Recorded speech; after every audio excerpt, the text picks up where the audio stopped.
Hey everyone, it's Pastor Courtney, and I am coming to you to give you the latest update on what's going on with me and our family and this stupid Hodgkin's lymphoma cancer.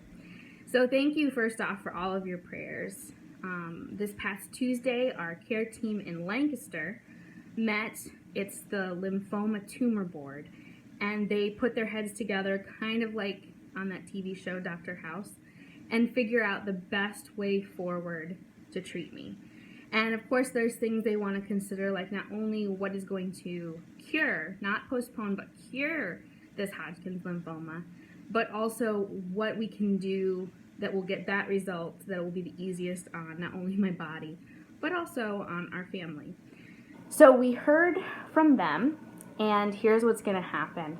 We will be able to do the first part of my next treatments here in Lancaster with my Lancaster care team, which has been fabulous. I will be taking an infusion, an IV infusion of 2 drugs to hopefully get rid of this cancer for good.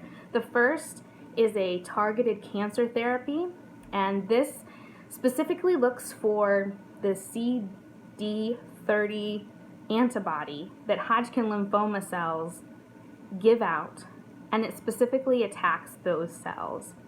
And so there are really good results for folks when they use that, especially in combination with this other immunotherapy drug, which is basically going to jack up my immune system, make me Wonder Woman from the inside out, and look for any possible cancer cells and get rid of them just with my immune system as it is.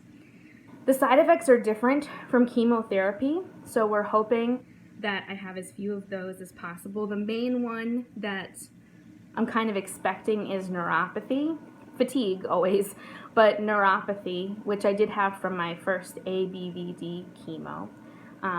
But that's the one that they say is most common.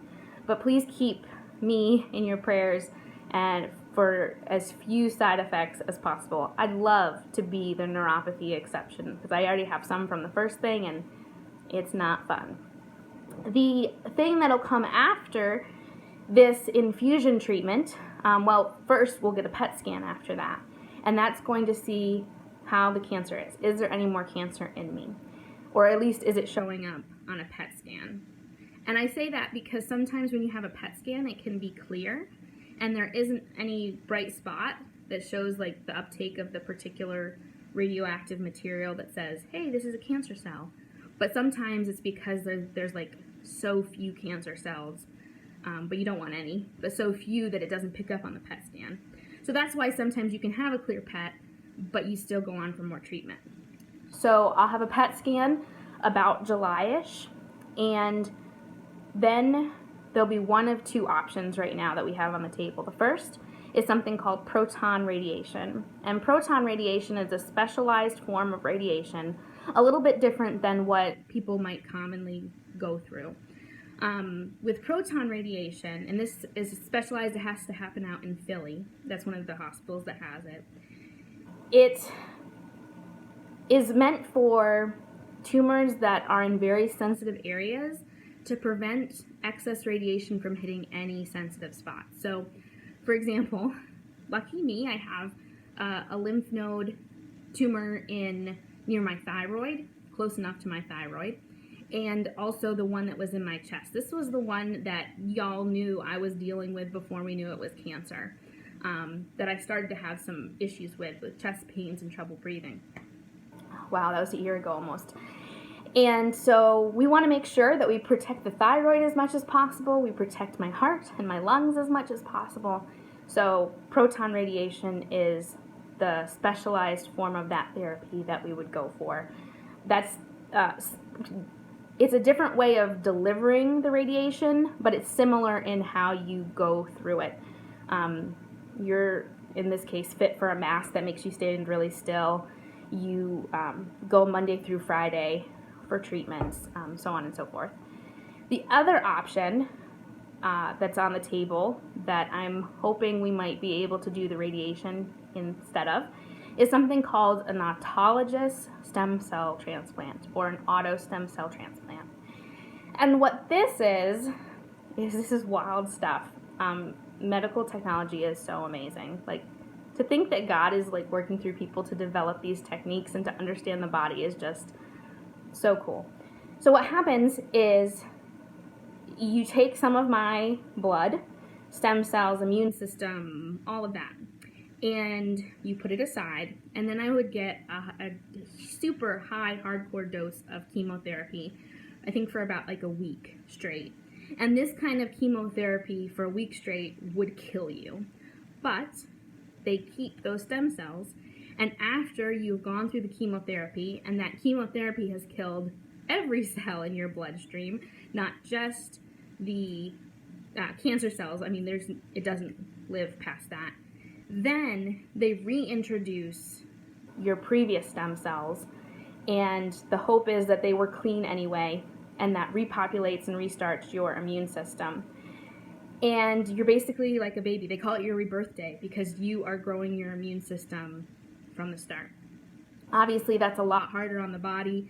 That happens out in Philly as well, and it's pretty intense. So I'm hoping that the right decision will be to do proton therapy and go that route, but you guys know we want the cure on this one. Hodgkin's lymphoma is one of the cancers that you can be considered cured from, and that is a word I'm waiting to hear. It's still a ways off. There's a lot to do in the meantime, but that's what we want, and so we are gonna fight like hell to get that, right?